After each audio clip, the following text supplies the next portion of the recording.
Nah, kalau tadi kan di pembahasan EKTP itu vonis 15 tahun ya, vonis 15 tahun itu dengan berapa triliun tadi Pak Farid? 2,3 ya penyelewengan Oke, 2,3. Nah, 2,3 triliun dengan vonis segitu, kira-kira cukup nggak ya menurut Bapak Ibu? Kalau menurut saya malah justru Pak, Hmm. sekarang ini malah lebih parah Pak.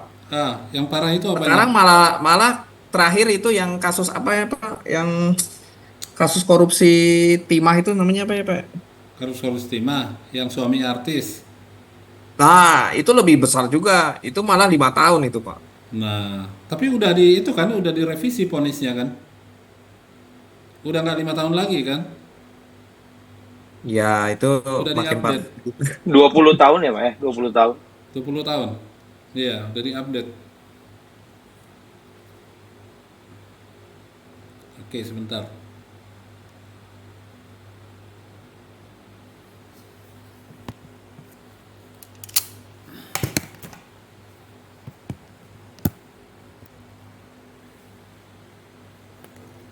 Ya.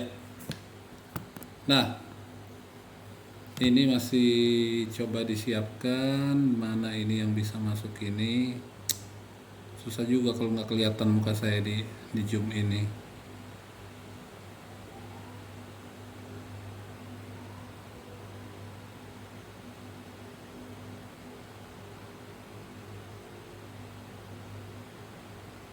Recording in progress. Oke.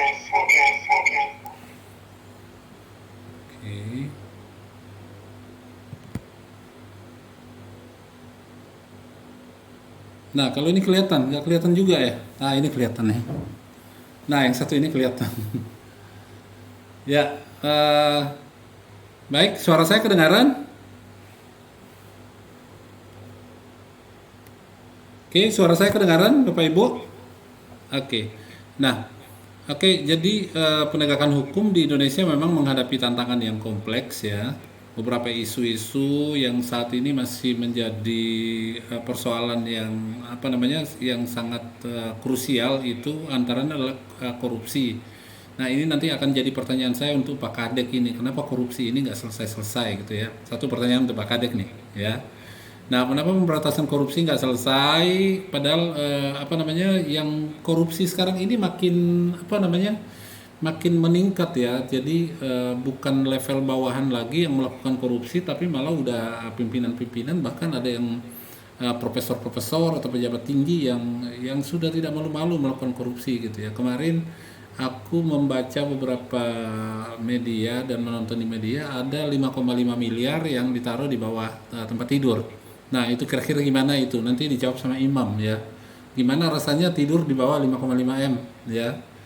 Nah, korupsi ini ya, nah berskala besar seperti EKTP masih terus terjadi ya. Ini menunjukkan bahwa akar masalah korupsi itu sebenarnya yang belum teratasi gitu ya. Apa sih akar persoalannya sehingga orang korupsi? Kalau dibilang gaji orang-orang di DKI masih kurang atau di tempat lain, masih banyak orang yang apa namanya, lebih berkekurangan tetapi tidak melakukan korupsi. Nah, kemudian yang kedua tadi ada disampaikan terkait dengan nilai-nilai integritas ya. Nah, tantangan integritas aparat penegak hukum, persepsi publik terhadap integritas aparat penegak hukum masih menjadi persoalan.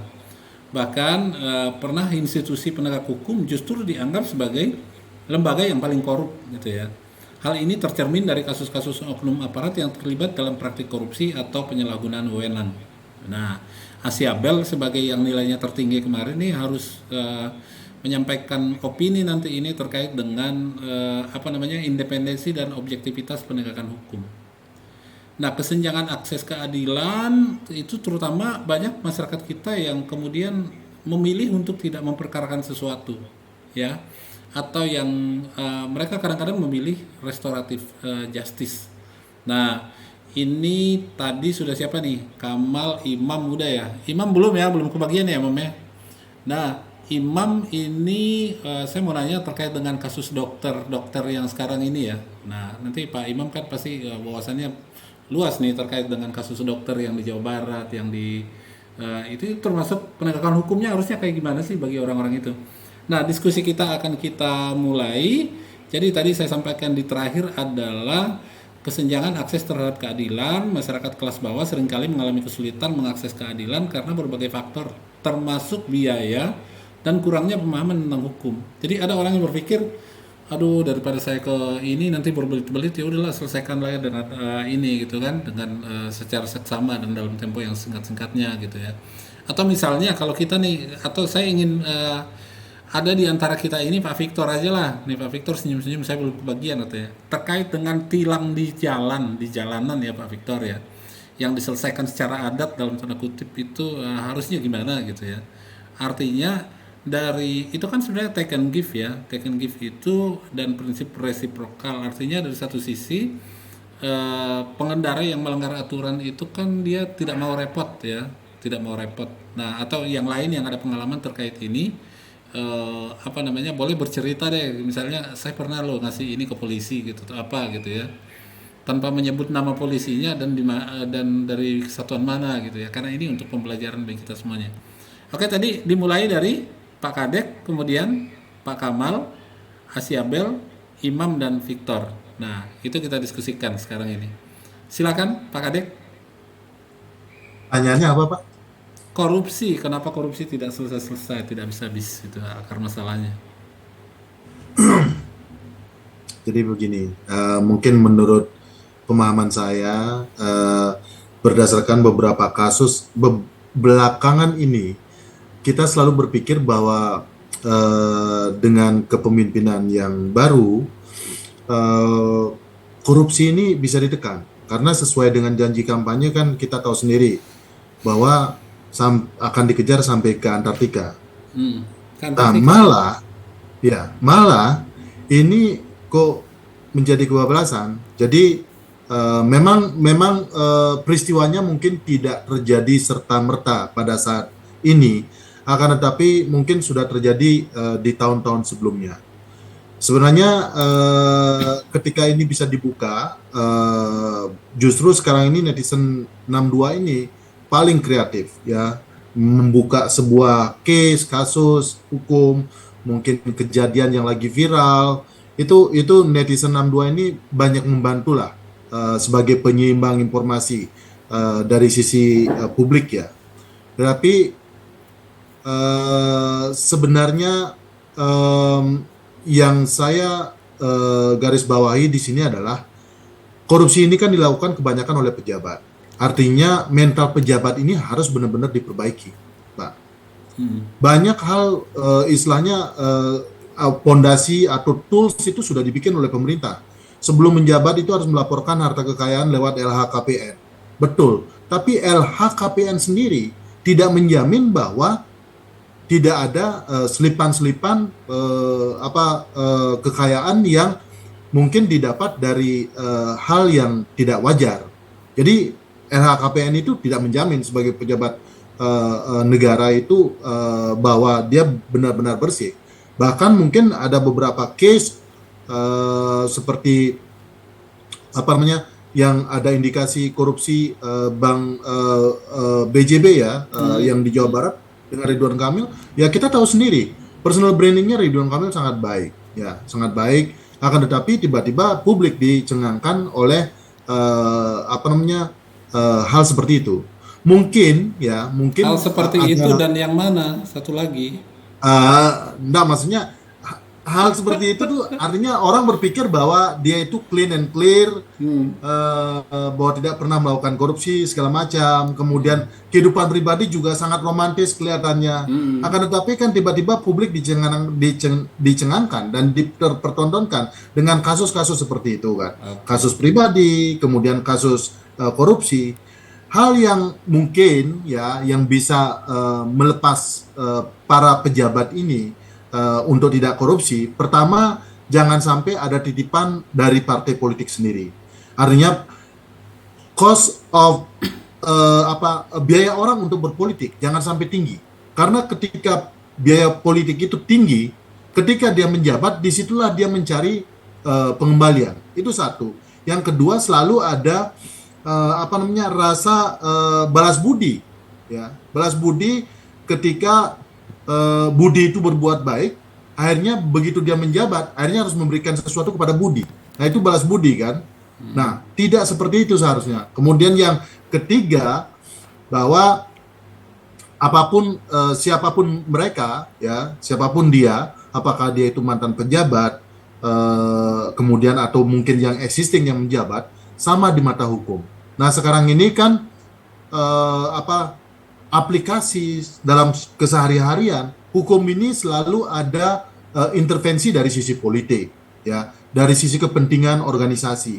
Nah, hal-hal seperti itu jangan sampai membebani untuk tindakan pemerataan hukum di depan masyarakat Indonesia. Itu mungkin Pak, opini saya Oke. mengenai. Jadi kalau disimpulkan bagaimana caranya, tadi kan biaya politik ya. Nah, bagaimana cara menekan biaya politik sementara semua orang ingin berkuasa? Gitu? Apakah peraturan pemilunya yang harus dirubah atau seleksinya atau sistemnya harus seperti apa? Kalau dikasih pilihan seleksinya atau tadi kan katanya kan toolsnya udah disiapin. Tapi kan biasanya ya yang bikin tools itu pasti tahu kelemahan tools. Pastinya Pak, pastinya. Ya. Tapi kalau saya diminta memilih secara pribadi, saya mungkin lebih baik seleksi lah. Seleksi dengan benar-benar kapabilitas bahwa dia kapabel untuk menjabat itu, dia kapabel untuk menduduki jabatan itu tuh harus lewat seleksi. Jadi fit and proper test itu benar-benar dijalankan tanpa ada titipan kepentingan. Sehingga ketika dia menjabat tidak ada beban dan lebih berfokus kepada tugas dan tupoksinya dia sebagai pejabat, Pak. Oke, baik, terima kasih Pak Kadek.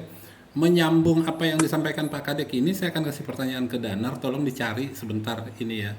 Jadi Mas Danar, ini yang disampaikan Pak Kadek ini adalah terkait dengan seleksi yang tadi. Nah, kemarin itu sempat ada dari DPR mengatakan bahwa mereka bisa mengevaluasi pejabat-pejabat yang mereka pilih, ya.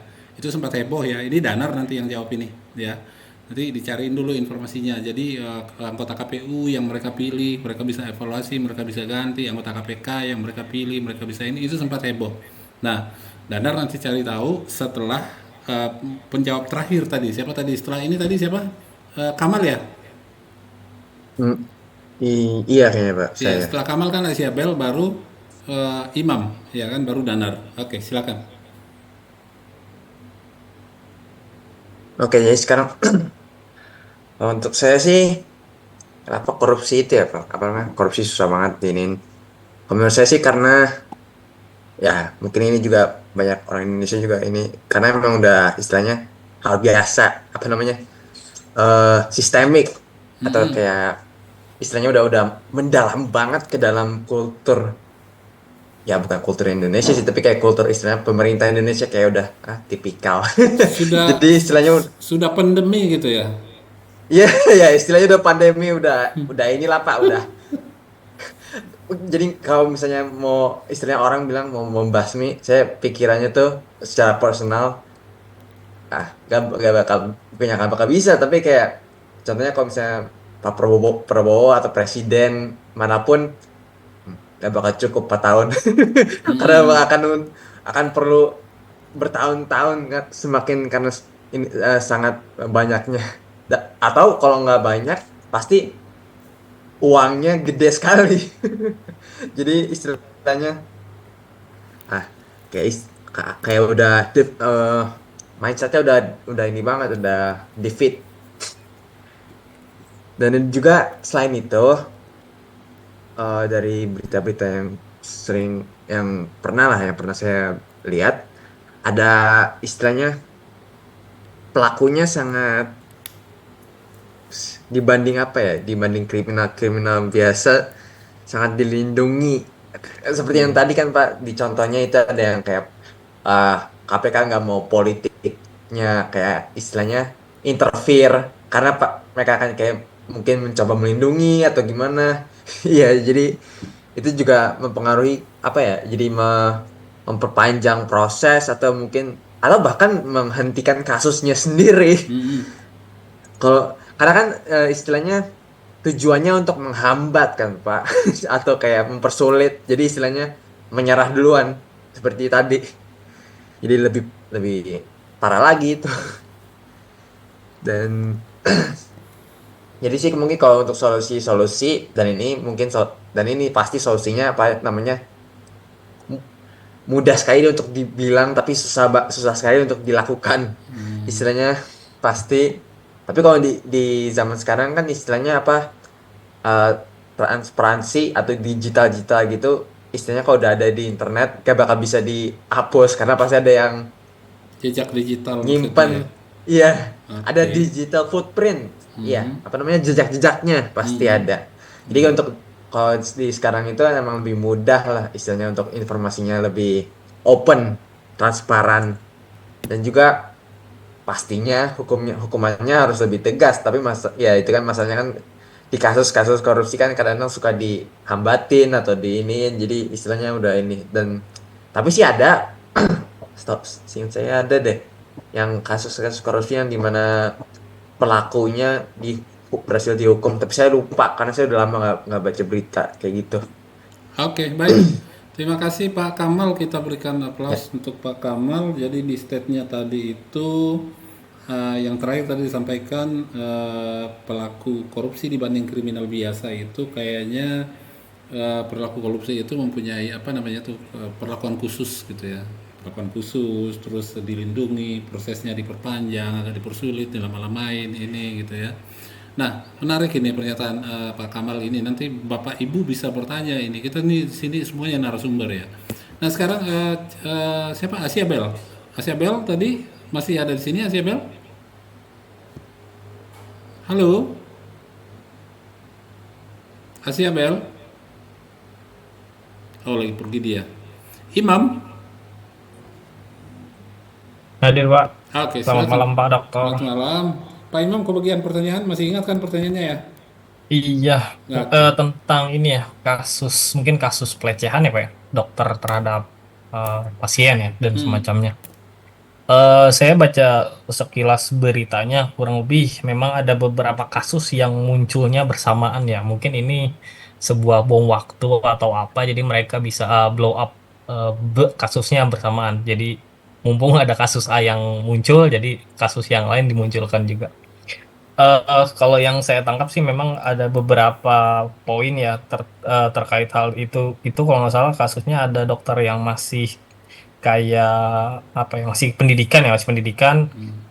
Mereka sepertinya ada tekanan yang tinggi dari senior, lalu dari dokter senior juga, dari dokter senior, lalu jam praktek untuk pelatihannya yang cukup banyak sehingga waktu yang mereka miliki untuk kehidupan pribadi lebih sedikit. Nah, selain itu, tekanan itu juga, mereka juga mungkin untuk adanya praktek pelecehan itu ya selain ada niat, kalau kata Bang Nafi kan selain ada niat juga ada kesempatan ya, seperti itu. Kalau dari sisi hukum, mungkin sekarang hukum di Indonesia kan mungkin seperti bisa dibeli lah, katakan seperti itu.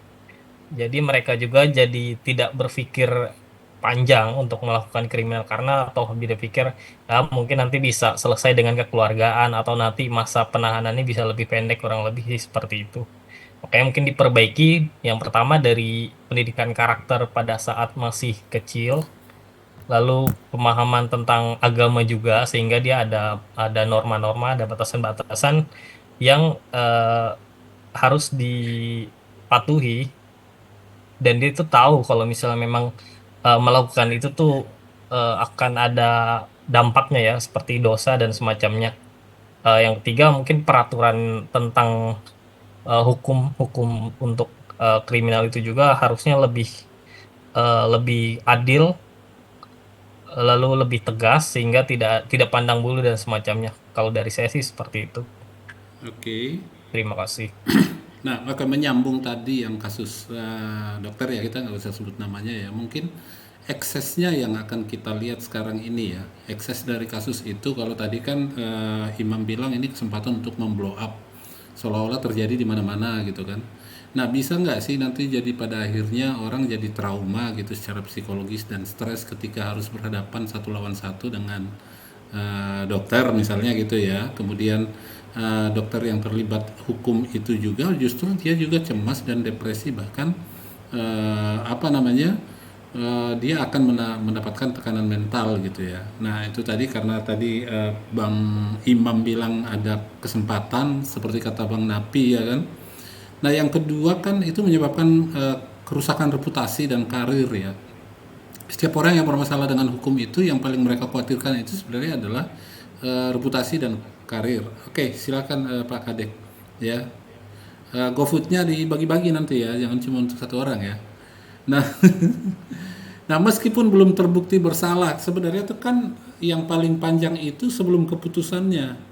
Karena orang jadinya berpikir benar nggak sih dia melakukan itu, seperti tadi yang dikomentari Pak Kadek terkait dengan mantan Jawa Barat itu kan.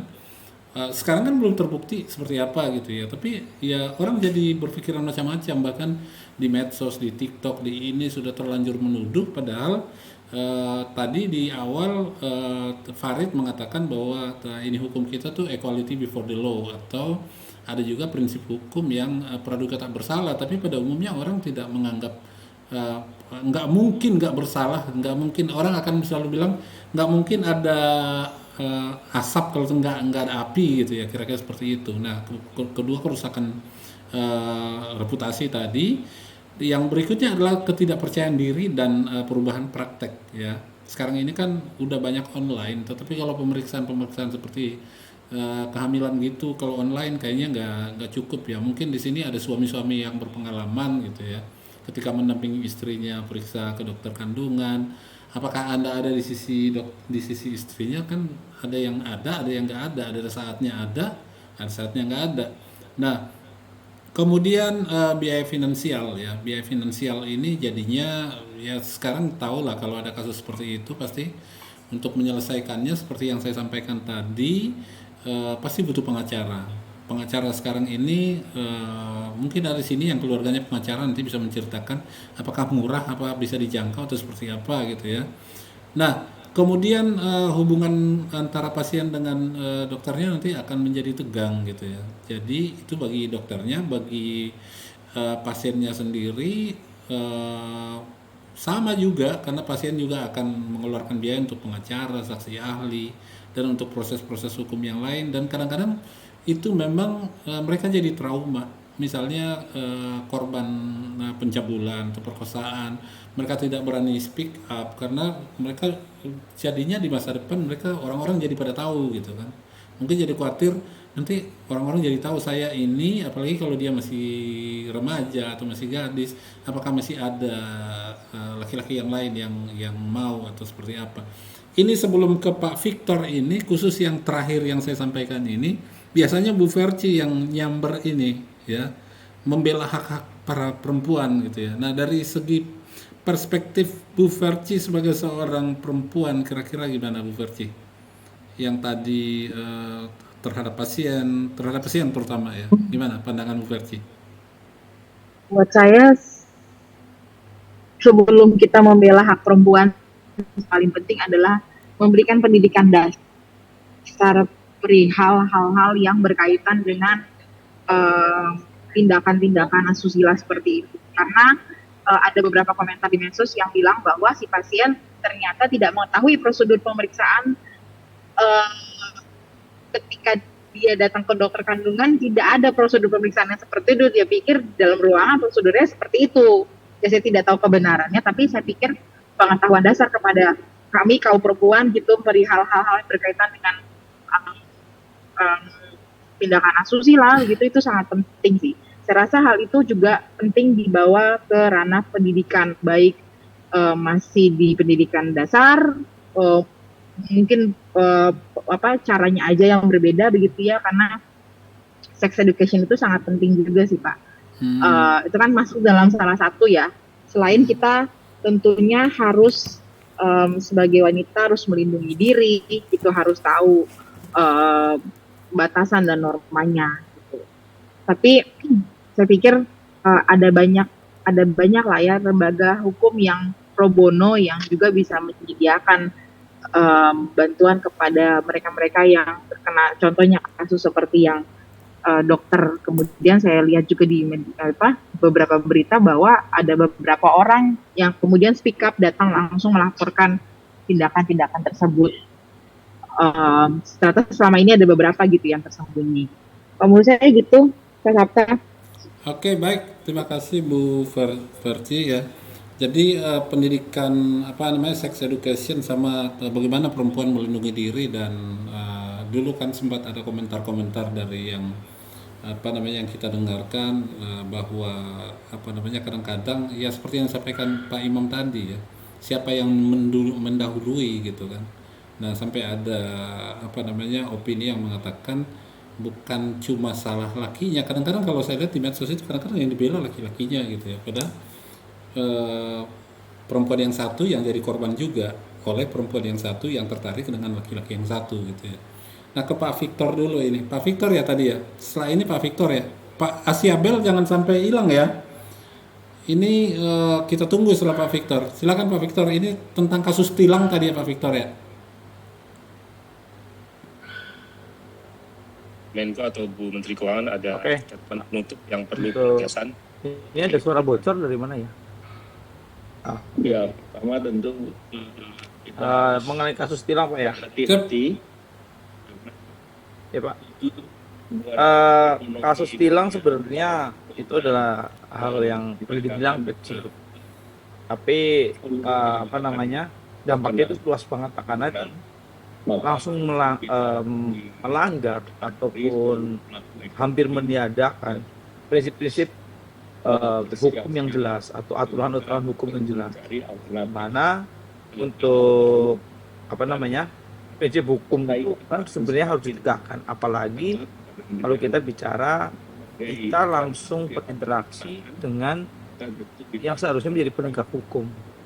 Nah, ini kalau terjadi kita juga salah, dan penegak itu salah, dua sisi yang berbeda yang membuat hukum yang menghancurkan dalam tanda kutip sistem hukum itu sendiri. Nah, kalau udah sampai seperti ini,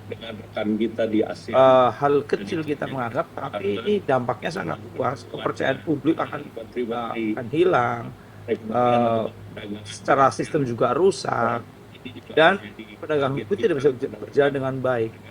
Tapi sebenarnya kalau kita mau lihat kenapa ada hukum kan untuk mengatur kita, membatasi kita agar menjadi reminder untuk kita bisa tahu batasan-batasan mana yang kita harus tahu. Kalau kita semua melanggar itu semua, baik itu semuanya, ya hal kecil yang akan menjadi kebiasaan, dan itu akan menghancurkan sistem kita. Ya, otomatis harus ada solusi untuk itu. Kalau bicara tentang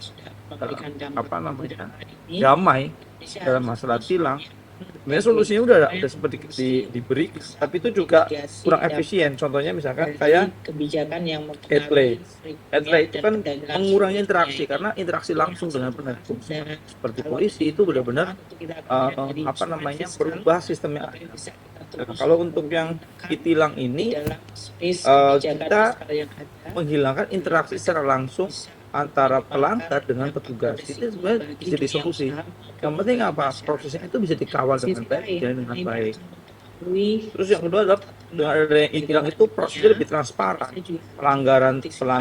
Pelanggarannya itu terekam, dendanya dibayar langsung ke bank, kan ke petugas. Terus untuk sistem pembayarannya juga sekarang lebih dipermudah.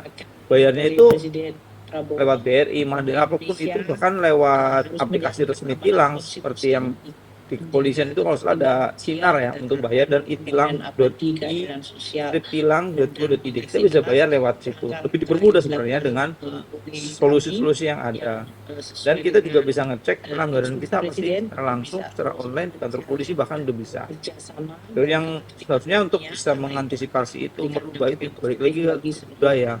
Nah, dengan membuat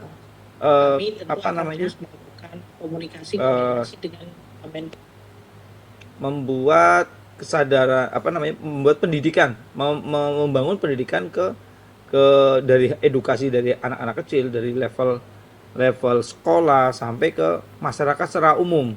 Nah, bagaimana caranya mengedukasi mereka itu sebenarnya menjadi tugas kita bersama dari kita sebagai keluarga, punya anak, bahkan dari petugas. Dan cuma satu sebenarnya, merubah mindsetnya. Karena kalau kita nggak merubah mindset dari kecil, dari anak-anak kecil, ya hal seperti ini akan terjadi lagi. Karena bagaimanapun juga untuk merubah sesuatu itu butuh waktu, dan solusinya adalah membuat culture atau budaya tentang hal itu. Jadi yuk kita rubah bagaimana, jangan pernah beli hukum ya, beli keadilan dengan cara-cara seperti itu. Yang paling mendasar adalah reformasi dari internal kepolisian sendiri. Pengawasannya harus lebih ketat, terus ada juga sanksi tegas, dan juga ada lebih diperbanyak tentang yang sekarang lebih lagi cukup viral itu polisi-polisi jujur yang banyak di-endorse, diviralkan, itu menjadi koreksi buat internal dari kepolisian itu sendiri. Nah, hal seperti ini sebenarnya yang perlu didorong. Kalau nggak melakukan hal seperti itu, ya tidak akan ada yang berubah. Tapi saya juga mengakui Pak, saya juga pernah berdamai dalam tanda kutip, tapi dalam kondisi yang Tilang nih, saya nggak tentang bisa tilang. dari itu, gitu, berkaitan dengan tilang. Kalau e-tilang agak susah Pak. Biarpun sekarang sebenarnya cukup viral juga, e-tilang itu nggak tidak benar sebenarnya, tidak 100% sesuai. Karena saya ngalamin juga di tim saya, mereka bawa motor, ada lampu merah, dia harus belok kiri itu boleh. Nah, dia statusnya mau belok kiri cuma agak ke tengah, tapi itu udah kena e-tilang karena statusnya di tengah. Nah, kita juga sempat lihat di beberapa sampai ke ambulan juga kena e-tilang. Jadi secara sistem itu juga belum perfect amat sih kalau untuk e-tilang. Biarpun itu bisa menjadi solusi yang cukup efektif, tapi tetap butuh pembenahan. Seperti pemadam kebakaran juga kena tilang. Nah, hal gini kan perlu dikoreksi.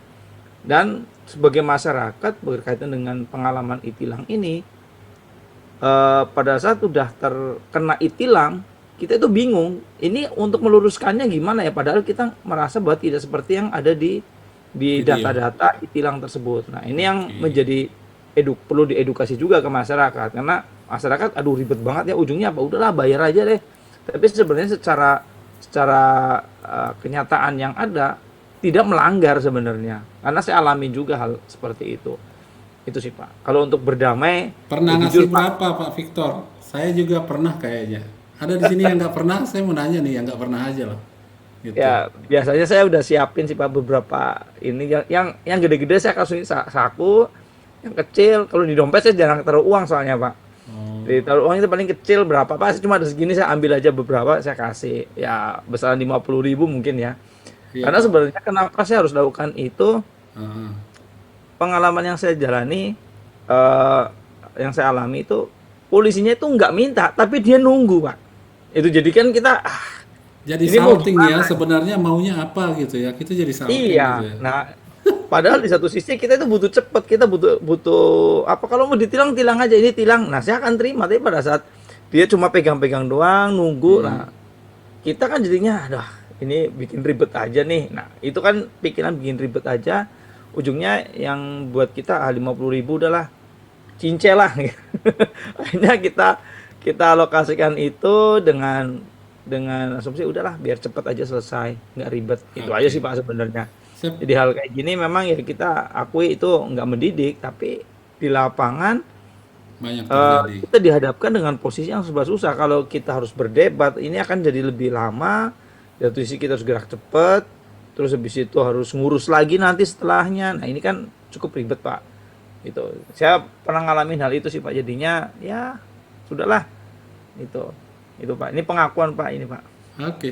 Nah, terima kasih Pak Victor. Jadi di sisi lain aparat kepolisian juga yang tadi disampaikan Pak Victor kan perlu dipromosiin yang bagus-bagusnya gitu ya. Makanya sekarang ini kan di kepolisian ada program namanya Hugeng Awards itu ya, awards.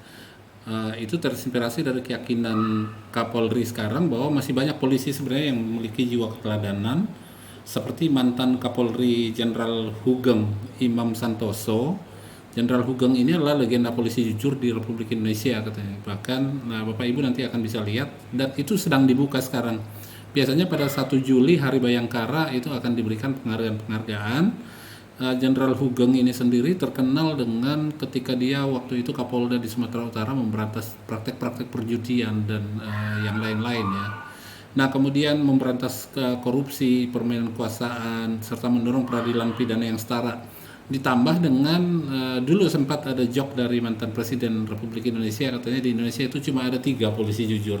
Ada yang tahu nggak 3 polisi jujur yang kata beliau bilang, Gus Dur? Siapa yang tahu?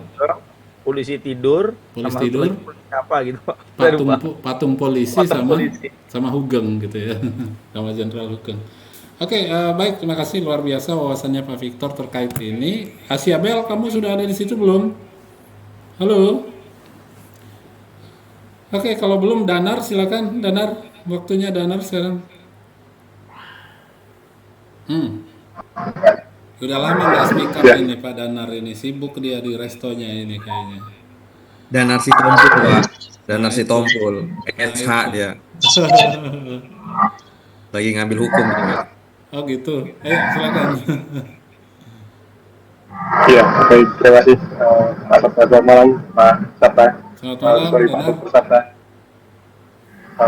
Selamat malam rekan-rekan semuanya. Jadi tadi mengenai pertanyaan kaitannya dengan apa namanya DPR, mengenai peraturan tata tertib di DPR, yang DPR bisa memberi kewenangan atau memberi rekomendasi pemberhentian terhadap lembaga-lembaga tertentu, KPK, KPU dan lain-lain sebagainya. Jadi memang ini menjadi isu hangat pada beberapa bulan ini. Saya ngambil sumber di kompas.com mengenai tatip diubah, jadi DPR bisa melakukan apa saja gitu di headline-nya.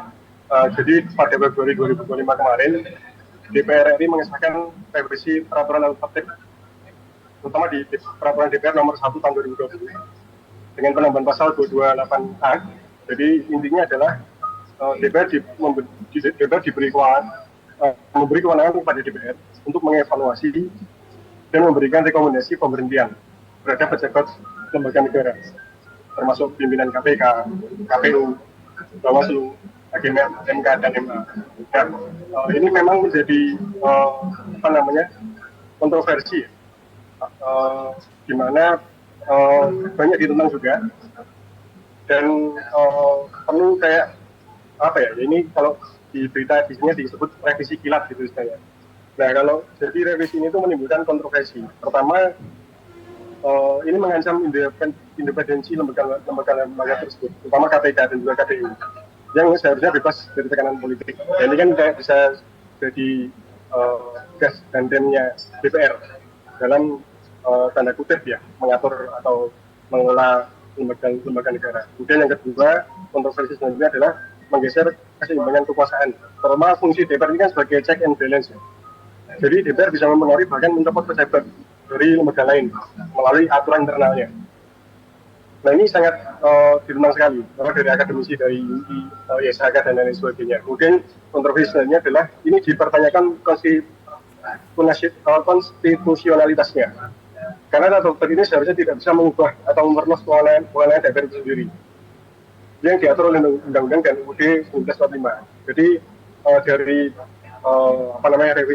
hasil revisi kilat DPR tadi, ya kita sih berharapnya ini adalah kemajuan untuk katakanlah mensinergikan lembaga-lembaga negara agar mungkin dalam tanda kutip tidak dikendalikan atau tidak merasa dikendalikan oleh perseorangan atau beberapa orang. Jadi DPR memantau itu semua dan pasti. Tapi di sisi lain bisa menjadi sisi negatif karena kewenangan DPR jadinya kayak saya bilang gampangnya offset lah.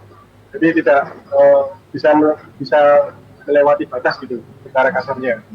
Dan ini pun ditentang berbagai akademisi dan juga pengamat hukum dari dosen UI, dari SHK dan lain sebagainya. Jadi kalau kesimpulannya ya ini langkah DPR ini bukan hanya soal revisi teknis aturan internal, tapi berdampak besar terhadap masa depan demokrasi dan juga keadilan di Indonesia. Ini berkaitan juga dengan hukum.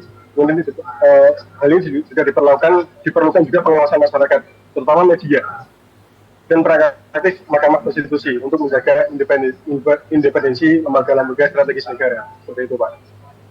Oke. Ya, baik Pak Danar, luar biasa udah bacaannya nih juga udah banyak nih kayaknya nih tumpuk-tumpuk nih belum dikeluarin hari ini ya. Nah, Oke, jadi itu tadi. Jadi sambil Bapak Ibu ambil kopi dulu, saya akan memutarkan sebuah video YouTube ya terkait dengan materi hari ini. Tolong disimak baik-baik karena nanti akan saya tanya dan Bapak Ibu nanti akan saya minta untuk menuliskan sekitar 100 kata terkait yang kalian nonton hari ini. Oke ya.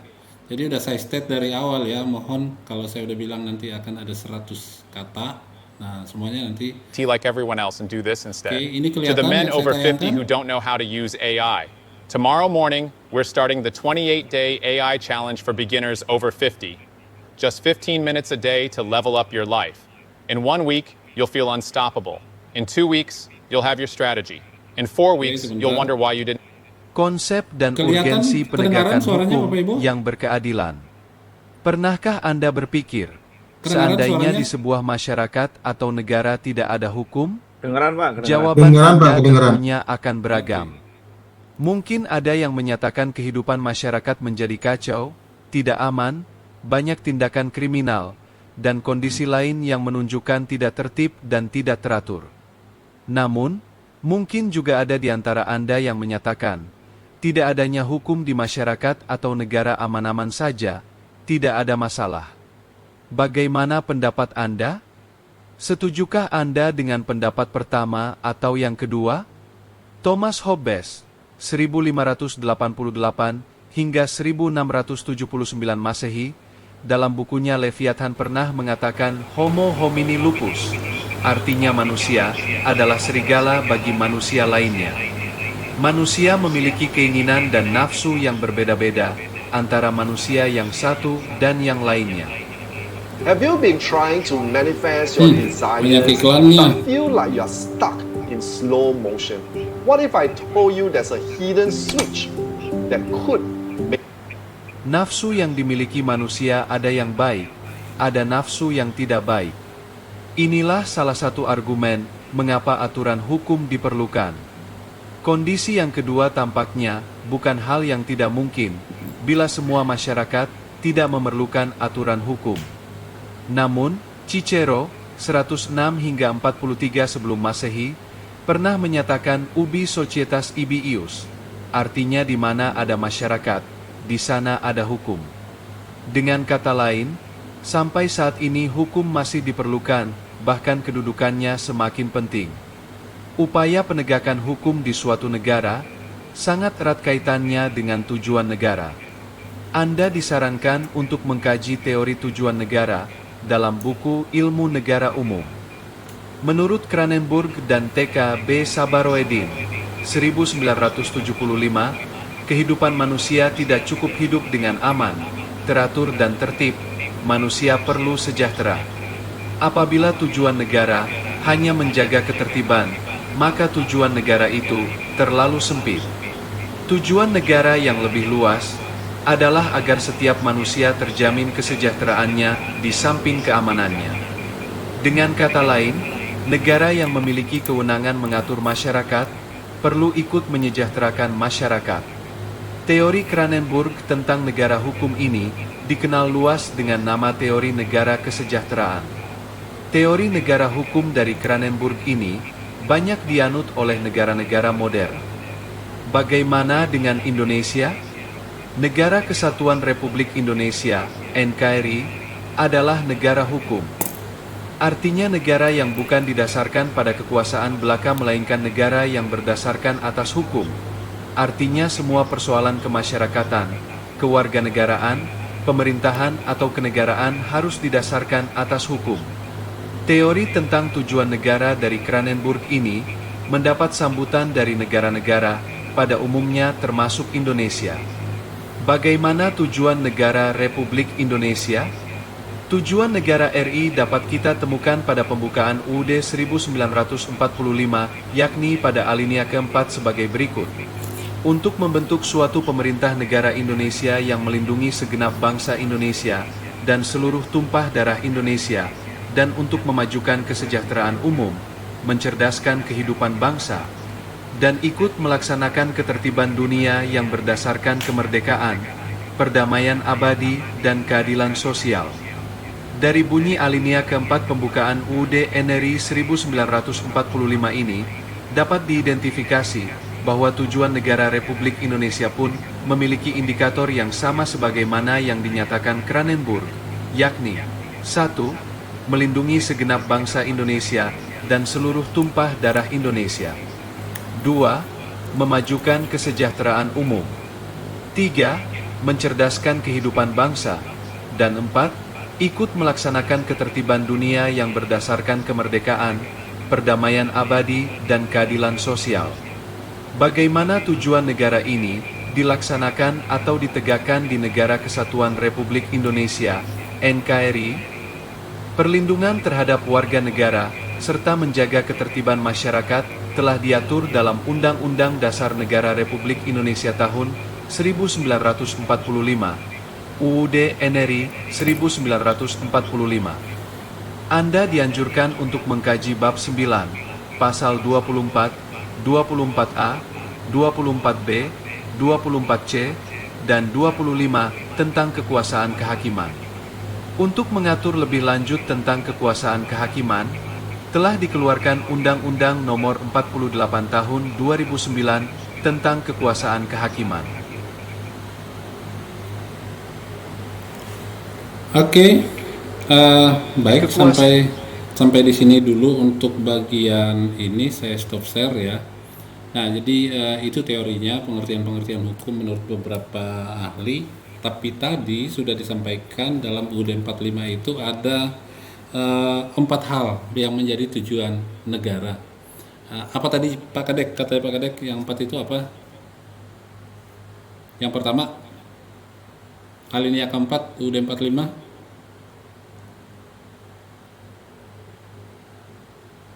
melindungi segenap bangsa Indonesia. Kemudian pertanyaannya apa, Pak? 4 tujuan negara yang ada di UUD 45 yang sejalan dengan apa yang disampaikan oleh Kranenburg dengan negara kesejahteraan. Yang pertama adalah melindungi segenap bangsa Indonesia. Kemudian yang kedua, memajukan kesejahteraan umum. Yang ketiga, mencerdaskan kehidupan bangsa. Dan yang terakhir adalah ikut melaksanakan ketertiban dunia. Oke. Nah, jadi dari penegakan hukum, kalau kita lihat dari melindungi ini, memajukan kesejahteraan umum, tadi disampaikan bahwa kesejahteraan aja tidak cukup, ya. Yang paling ditakuti oleh yang dalam tanda kutip orang kaya itu adalah ketidakamanan, gitu ya. Ketidakamanan, ya. Saya kemarin di share orang, ya saya kebetulan baca nonton di sebuah medsos. Ini mungkin jadi fenomena sekarang ya, ibu-ibu nih, ada Cahayane nih, denger gak saya nih Cahayane nih sama Jafron. Halo Cahayane dan Jafron, bisa merespon? Iya, halo Pak. Ya. Nah, oke, Jafron nih yang akan merespon berarti nih. Kemarin itu saya lihat ada sebuah tayangan di media ya. Ada seorang ibu-ibu atau apa gitu yang bawa emas, kemudian ada tindakan kriminal gitu ya. Ada yang tangannya dibacok sampai putus, bahunya ini karena bawa emas. Karena sekarang emas itu lagi mahal-mahalnya gitu ya. Nah, lagi naik-naik nih. Makanya tadi saya bilang siapa tadi Cayane atau Asiabel, karena Versi tadi udah merespon, nggak tahu kesibukannya apa ya. Nah, itu menurut Jafron harusnya gimana orang bawa emas sekarang ini? Perlu perhiasan-perhiasan itu, ini kan udah mulai tidak aman ya. Tadi saya sampaikan pengalaman dari cerita yang saya dengarkan ketika terjadi kerusuhan dulu di Sampit, Kalimantan Tengah. Kebetulan saya di situ bertugas. Banyak yang bercerita, teman-teman saya bercerita bilang begini, waktu kerusuhan itu terjadi, satu hal yang ingin diselamatkan manusia itu adalah nyawanya. Bahkan surat tanah aja, surat rumah, surat mobil dan apa segala macam itu kalau ada orang yang beli dengan harga jual di bawah tangan, di bawah harga pasar itu, yang penting mereka ada ongkosnya dan segala macam untuk kabur aja dulu kemana gitu, ke tempat aman, itu akan mereka lakukan. Dan itu juga terjadi ketika kerusuhan Mei. Nah, mungkin Jafron bisa punya pendapat terkait dua hal itu. Yang pertama yang saya bilang Orang kaya butuh keamanan karena pejabat, orang kaya itu biasanya ada ajudannya. Kalau misalnya, saya nggak tahu Imam ya, kekayaannya berapa triliun gitu, dan Danar, dan juga Farid, berapa triliun yang harus dia kawal dia gitu, pengawalnya harus ada berapa nanti gitu kan. Nah, tapi Jafron gimana Jafron? Tentang yang saya sampaikan tadi dalam penegakan hukum.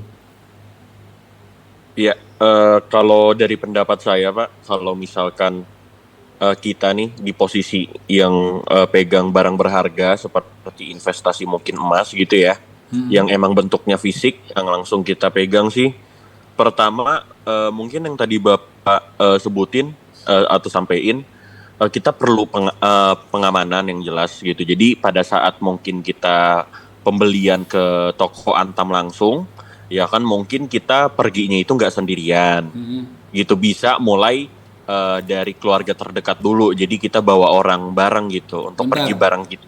Jafron kayaknya punya koleksi logam emas nih, emas mulia nih, berapa kilo ini? Kalau kolek enggak Pak, cuman ada lah Ada lah tabungan aja. Gitu. Soalnya emang mungkin kalau bagi teman-teman yang belum ngikutin, harga emas sekarang lagi tinggi-tingginya. Gitu. Apalagi kan termasuk efek perang dagang kemarin gitu. Jadi mungkin balik lagi ke topik sih, selain dari pihak keluarga terdekat juga, alangkah baiknya mungkin kalau memang belinya dalam jumlah yang cukup banyak, ya kan, untuk saat itu nggak ada salahnya kalau kita menyewa keamanan gitu Pak. Gitu. Apalagi kan emang zaman sekarang kita juga harus jaga keselamatan diri kita juga dimanapun gitu. Ya kalau kita nggak jaga diri kita, siapa lagi kan? Oke. Lanjut.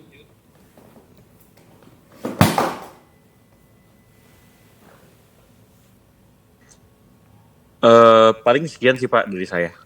Sekian ya. Oke, baik teman-teman, ada yang mau bertanya terhadap Farid? Farid udah anteng-anteng aja ini dari tadi kan, belum ada yang nanya sama dia nih. Ini masih ada sisa waktu berapa menit ini Pak Victor? Sesuai jadwal kita. 21.40 ya, benar?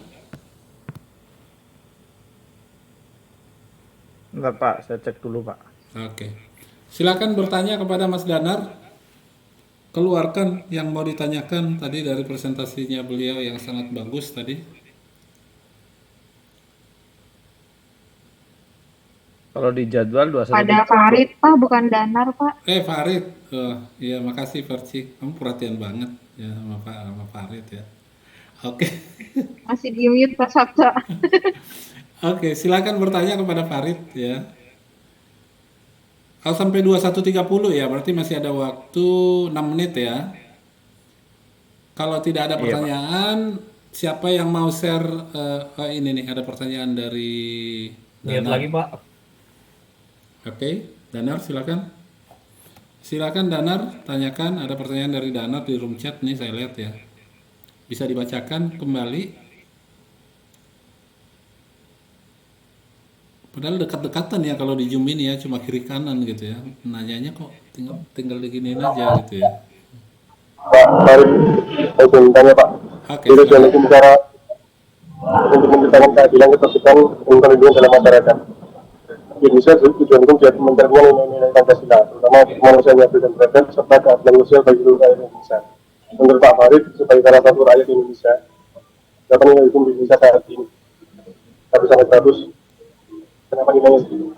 Terima kasih. Oke. Ini jadi saya menilai hukum Indonesia saat ini. Saya pribadi saya masih berharap bahwa optimis bahwa hukum di Indonesia itu masih ada. Masih ada itu adil ketika dia tidak menyinggung hukum-hukum terkait masalah politik. Misalnya kayak Setia Novanto. Itu pasti akan ada intervensi tokoh politik atau ketua politik itu sendiri.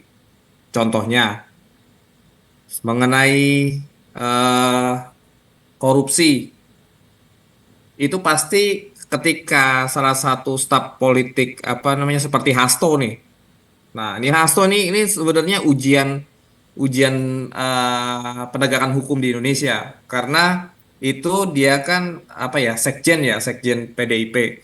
Nah, itu pasti akan jadi apa namanya, tidak sampai selesai. Kemungkinan akan ada deal-deal politik. Seperti itu, Pak Mas Danar. Kalau misalnya terkait di luar intervensi politik seperti kasus yang lainnya, itu masih kita masih optimis, Pak.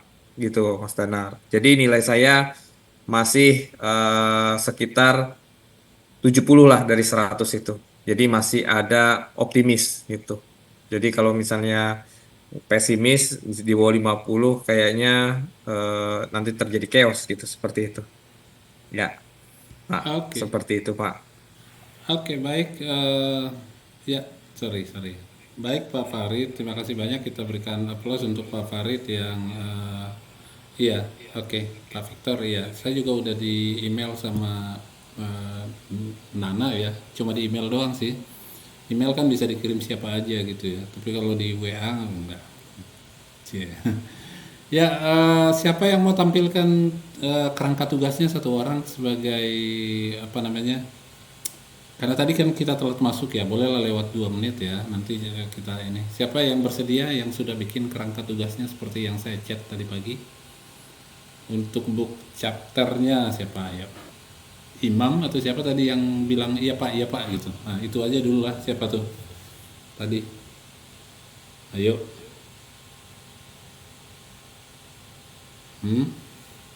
Kelihatannya belum ada yang siap ya Pak. Karena masih mempelajari sistemnya Pak. Saya juga masih dengerin videonya Pak Sabta yang tentang penjelasan itu. Jadi sebelum sempat nyusun apa namanya frameworknya sih Pak. Tapi rencananya sih minggu depan udah lebih siap. Oke. Berarti minggu depan ya. Oke, saya mau nanya satu-satu nih. Ya, pokoknya gini.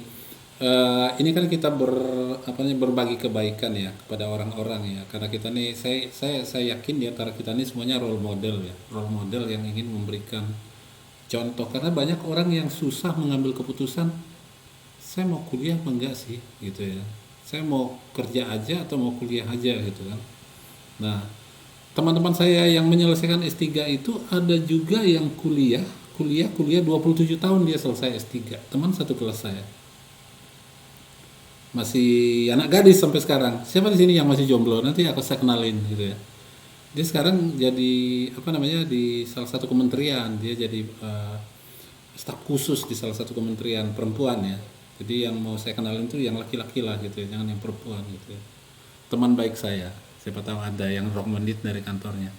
Nah jadi saya harap di tengah-tengah, kenapa saya bilang tadi praktek baik, Bapak Ibu bisa mengirimkan di grup WA siapapun di sini yang sudah punya kerangkanya, nggak usah malu-malu, itu bukan pamer, itu sama sekali bukan ngerasa saya ingin cari perhatian atau apa segala macam, karena di sini semuanya saya perhatikan satu-satu dengan by one personal loh ini, saya sapa satu-satu gitu kan, si ini bahkan yang masih cuekin saya sampai sekarang ini masih saya anggap mereka sibuk dengan kesibukannya masing-masing gitu ya, yang tidak bisa diwakilkan, tidak bisa ditinggalkan gitu ya. Ya, terima kasih banyak Bapak Ibu untuk pertemuan kita malam ini, sampai ketemu di lain waktu. Tadi saya kasih tugas Bapak Ibu nonton video, silakan di grup WA nanti disampaikan apa yang Bapak Ibu, saya tidak kasih batasan paling banyak 100 kata, mungkin 50 kata cukup ya. Tadi 100 kata, saya kasih diskon karena udah malam ya. Diskon malam Sabtu, nah kira-kira kayak gitu. Terima kasih, sampai ketemu lagi. Selamat malam, assalamualaikum warahmatullahi wabarakatuh. Jangan lupa di screenshot fotonya ya, screenshot layarnya. Salam Pancasila. Salam Pancasila. Selamat malam Pak. Selamat malam Pak Kadek, terima kasih. Salam Pancasila. Iya, terima kasih. Sama-sama. Terima kasih. Kita dilancarkan semuanya. Amin. Ini Cahaya nih baru muncul nih. Kemana tadi Cahayanya? Gimana Pak? Kemana tadi? Iya Pak, tadi saya ada ini kesibukan urgent, sorry ya Pak. Tapi saya dengar kok, tapi nggak bisa itu aja partisipasi. Oke, saya rekam kok ini apa ini nanti ditonton ya kalau saya kirim ya. Teman-teman tolong ditonton kalau saya kirim ulang rekaman pertemuan ini ya, perkuliahan ini. Oke, baik, terima kasih. Sampai ketemu lagi Ya, ya. baik. Sehat-sehat selalu Bapak Ibu. Oke, Pak, selamat malam.